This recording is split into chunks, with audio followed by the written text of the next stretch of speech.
आज हम जिस घटना पर चर्चा करेंगे वह देश में एक गंभीर समस्या बन चुकी है और इसने एक कानून को फिर से लागू करने की मांग उठाई है। आप जानेंगे क्यों? आज हमें समझना है कि यह कितनी गंभीर घटना है। इसके लिए हमें फिलीपींस के लापू-लापू शहर के एक छोटे से गांव में चलना होगा। यहाँ एक 16 वर्षीय लड़की क्रिस्टन, जो अपने माता पिता के साथ एक छोटे से घर में रहती थी। उसकी आर्थिक स्थिति सामान्य थी और उसके माता पिता मुश्किल से घर चला रहे थे, लेकिन वे अपनी बेटी क्रिस्टन की परवरिश अच्छे से कर रहे थे। क्रिस्टन जल्द ही स्कूल खत्म करने वाली थी और उसने भविष्य की योजनाएं बना ली थी कि वह कौन से कॉलेज में जाएगी, क्या करेगी और बड़ी होकर क्या बनेगी। इसके अलावा क्रिस्टन अपनी धार्मिक आस्थाओं में बहुत विश्वास करती थी। वह हर रविवार को शाम 4 बजे घर से निकलकर पास के चर्च जाती थी और वहां सेवा करती थी। वह सफाई का भी बहुत ध्यान रखती थी और यह उसकी नियमित दिनचर्या थी। उसकी मां ने बताया कि सब कुछ ठीक चल रहा था और क्रिस्टन की जिंदगी अच्छे से चल रही थी। क्रिस्टन के माता पिता ने बताया कि क्रिस्टन को के-पॉप और बीटीएस बहुत पसंद थे और वह इन चीजों का आनंद ले रही थी। 9 मार्च 2019 रविवार का दिन था। क्रिस्टन सुबह जल्दी उठी और अपनी मां के साथ बाजार गई। बाजार से वापस आने के बाद उसे कुछ के-पॉप के एपिसोड्स मिस हो गए थे जिन्हें उसे देखना था। शाम का समय था और 3:45 पर क्रिस्टन ने अपनी मां से कहा कि वह पास के चर्च जा रही है। उसकी मां ने कहा, कोई बात नहीं, लेकिन समय पर घर आ जाना। क्रिस्टन ने 6:45 बजे घर आने का वादा किया। क्रिस्टन की मां ने खाना पकाने के लिए तैयारी शुरू की क्योंकि क्रिस्टन के पिता घर आ चुके थे। लगभग 7 बजे तक खाना तैयार हो रहा था, लेकिन क्रिस्टन अभी तक घर नहीं आई थी। 7:30 बजे तक जब क्रिस्टन घर नहीं लौटी तो उसके माता पिता चिंतित हो गए। वे घर से बाहर आए और पड़ोसियों से पूछा कि क्या किसी ने क्रिस्टन को देखा है। किसी ने भी उसकी कोई जानकारी नहीं दी। अंततः क्रिस्टन के माता पिता ने सोचा कि क्यों न पुलिस स्टेशन जाकर उसकी गुमशुदगी की रिपोर्ट दर्ज कराई जाए, क्योंकि क्रिस्टन अभी तक घर नहीं लौटी थी। सभी लोग मिलकर स्थानीय पुलिस स्टेशन गए और पुलिस वालों को बताया कि क्रिस्टन अभी तक घर नहीं आई है।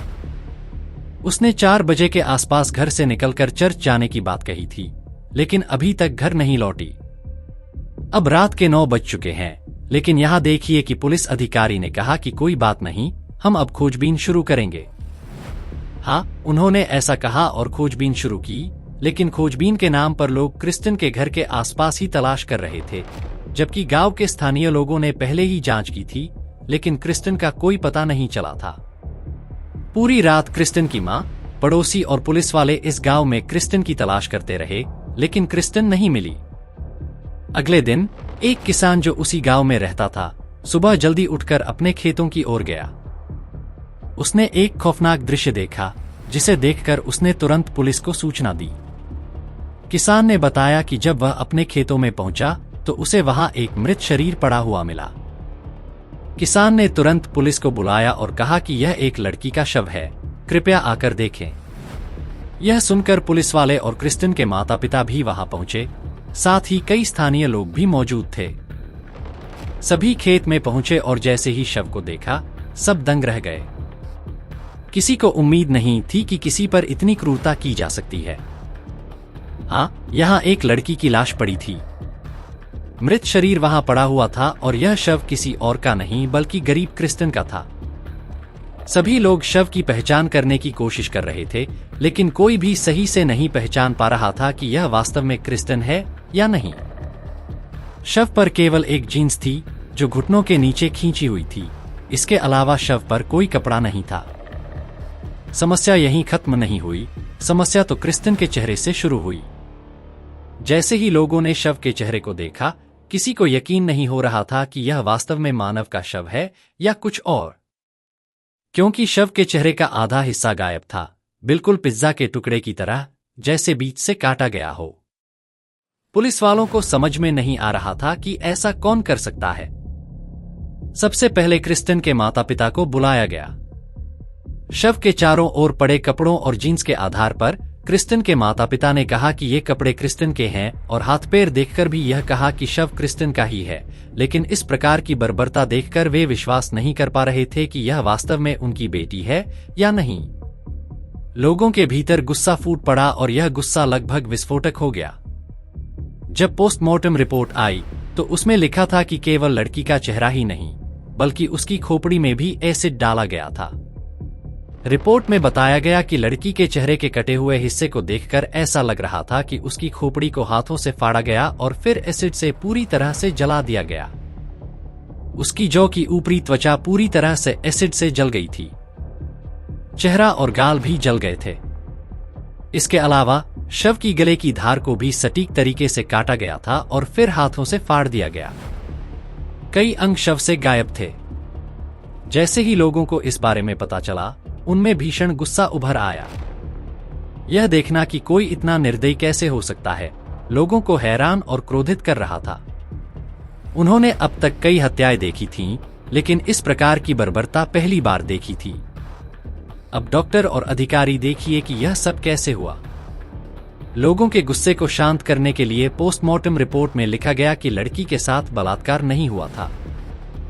गरीब क्रिस्टन को तंत्र मंत्र के लिए पीटा गया था, या फिर जिसने यह किया उसने शायद भारी मात्रा में नशा किया था।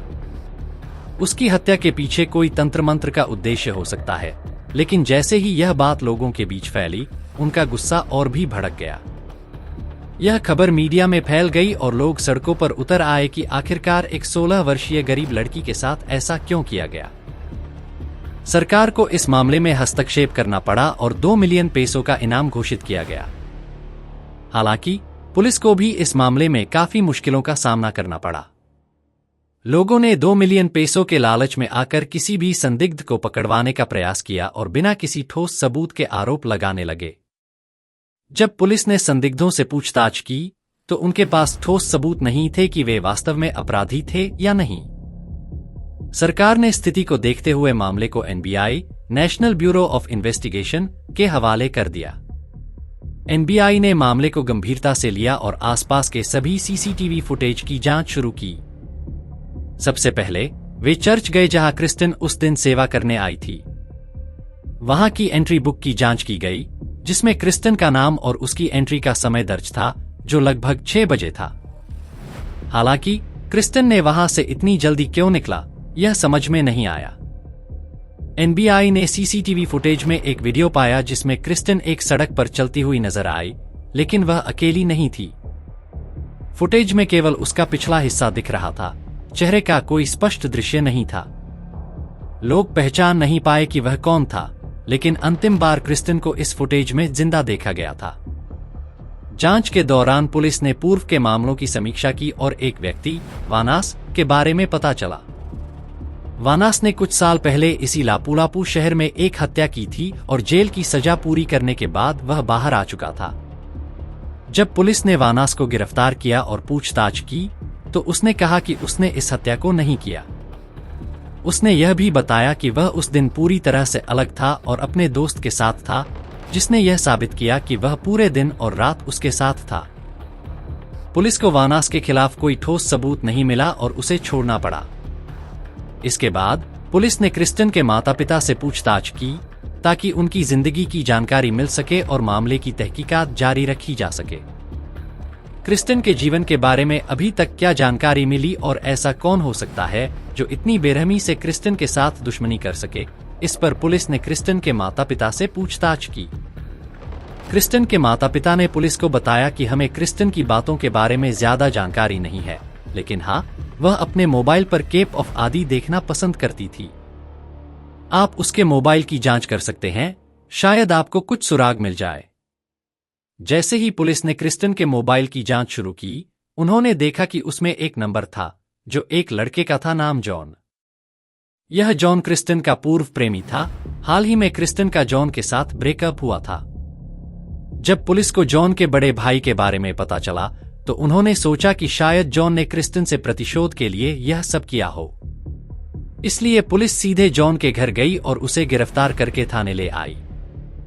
पूछताछ के दौरान जॉन ने भी कहा कि वह पूरा दिन अपने घर पर था और उसकी बातों की पुष्टि करने के लिए उसके परिवार और पड़ोसियों से पूछ सकते हैं, लेकिन पुलिस ने उसकी एक न सुनी और बिना किसी सबूत के हत्या का आरोप जॉन पर लगा दिया।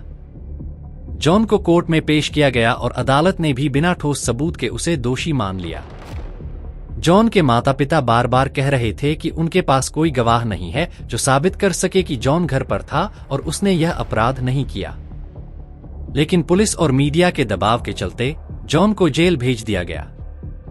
जॉन के जेल जाने के बाद लोगों में गुस्सा भड़क उठा क्योंकि वे मानते थे कि जॉन सच बोल रहा था और उसने यह अपराध नहीं किया था। जनता के गुस्से के कारण अदालत को अपना फैसला बदलना पड़ा और सभी हत्या के आरोप जॉन से हटा दिए गए।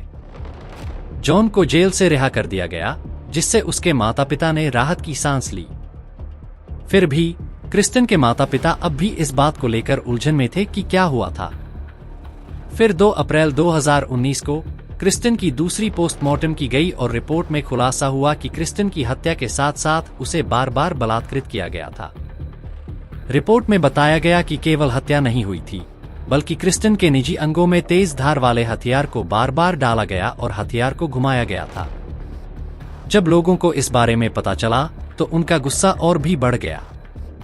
अब लोग सरकार और पुलिस के खिलाफ प्रदर्शन कर रहे थे और भी कई हिंसक घटनाएं सामने आ रही थी।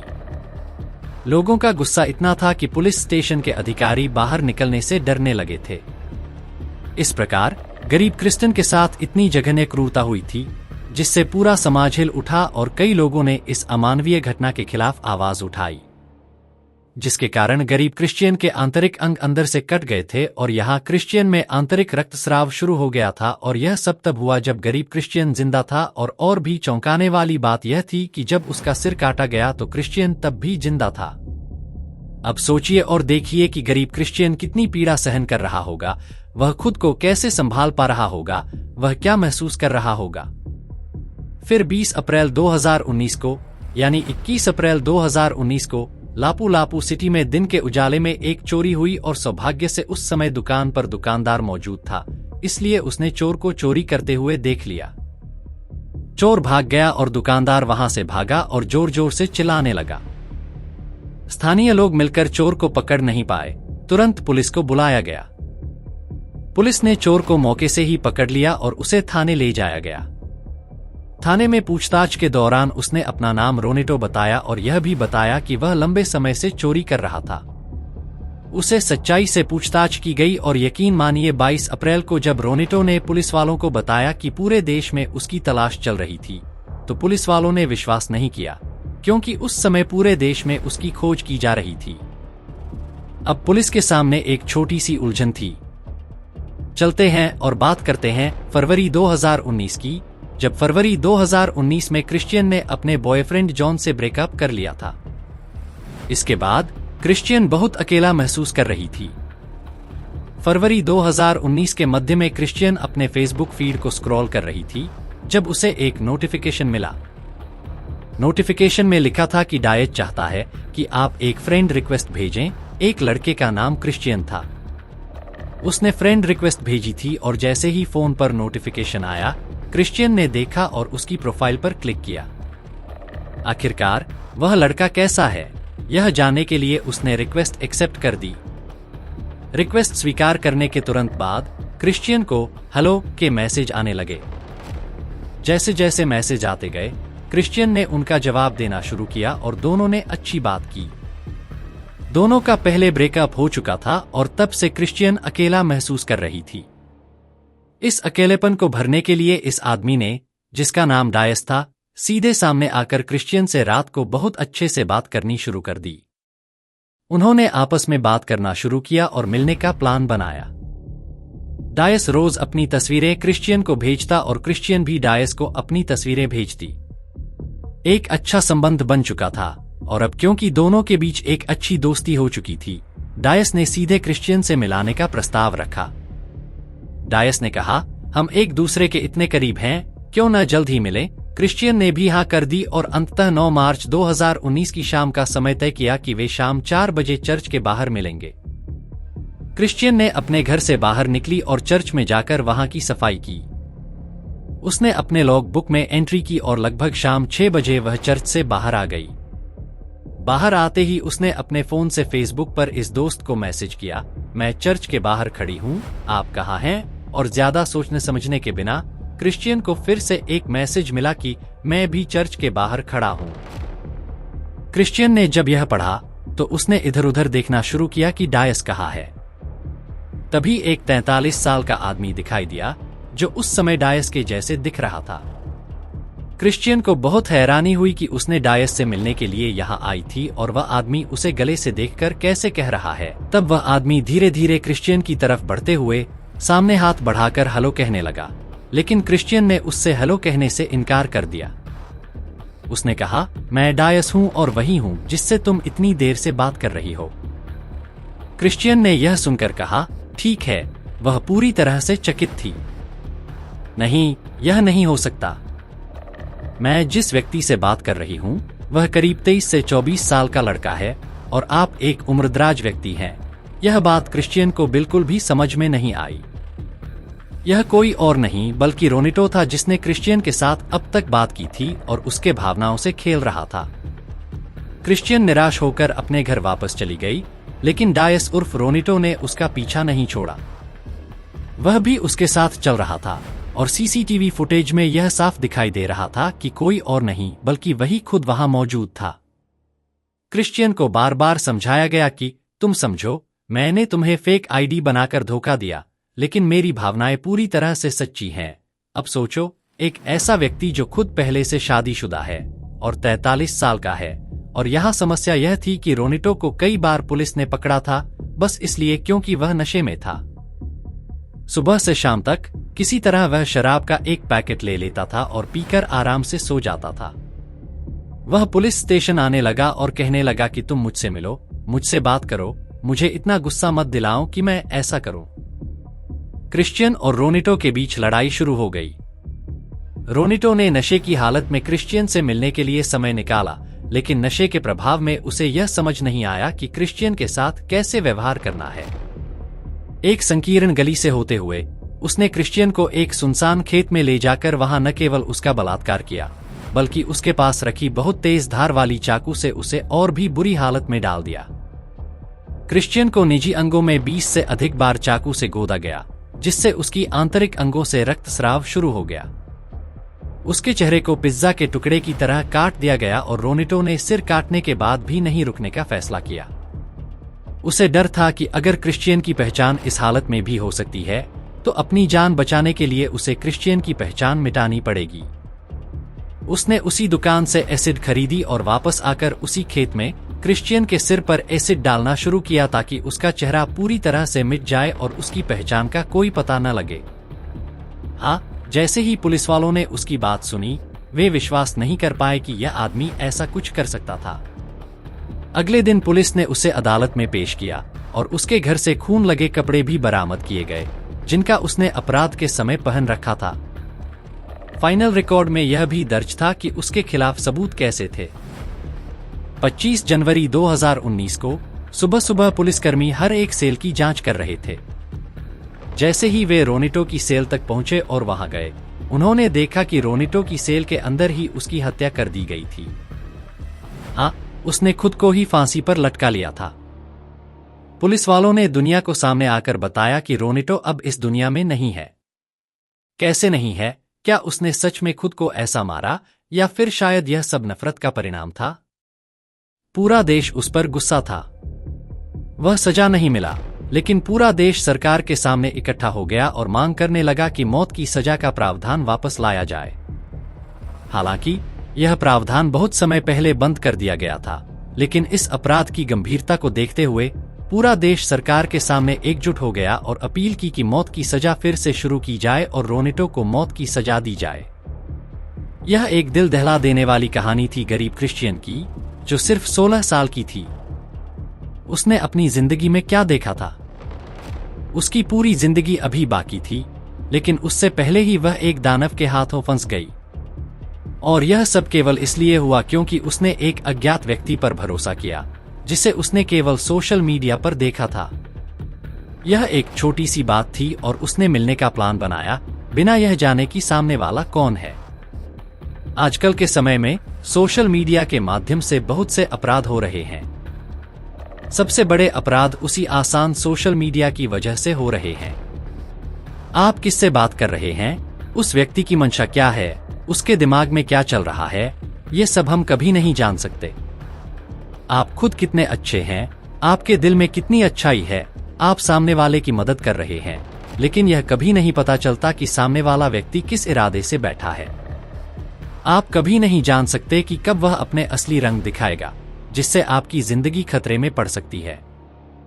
हमें हमेशा सावधान रहना चाहिए और ऑनलाइन किसी पर जल्दी से विश्वास नहीं करना चाहिए, क्योंकि अधिकतर मामलों में हमें ऑनलाइन धोखा ही मिलता है।